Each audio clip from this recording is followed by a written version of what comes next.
Marine Le Pen condamnée, c'est tellement mauvais pour la France, libérez Marine Le Pen, exhorte Donald Trump.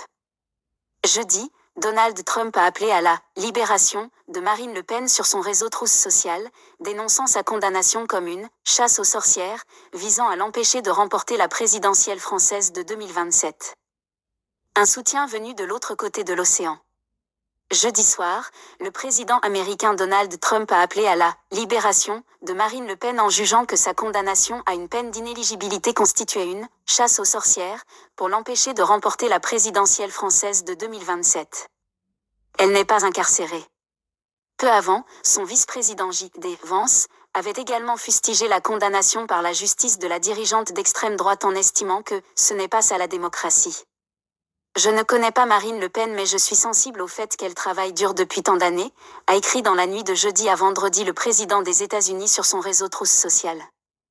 Elle a essuyé des échecs mais elle a continué. Maintenant, juste avant ce qui serait une grande victoire, ils s'en prennent à elle sur une accusation mineure dont elle ne savait probablement rien. Cela ressemble pour moi à une erreur comptable. Il fait allusion à la condamnation lundi de Marine Le Pen dans l'affaire des assistants parlementaires du RN. Elle a été condamnée, entre autres, à 5 ans d'inéligibilité avec exécution provisoire, un verdict qui pourrait l'empêcher de concourir à la prochaine présidentielle. Donald Trump dénonce une « chasse aux sorcières ». C'est tellement mauvais pour la France et pour le grand peuple de France, libérez Marine Le Pen, a encore exhorté Donald Trump en lettres majuscules.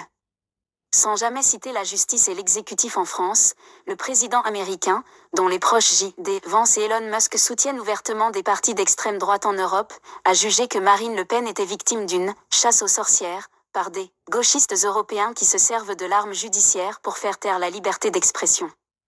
Après sa condamnation, lundi, Marine Le Pen a reçu le soutien de nombreux dirigeants étrangers de la droite radicale. Viktor Orban, le Premier ministre hongrois, avait par exemple lancé un « Je suis Marine » et le Kremlin russe avait dénoncé une « violation des normes démocratiques ».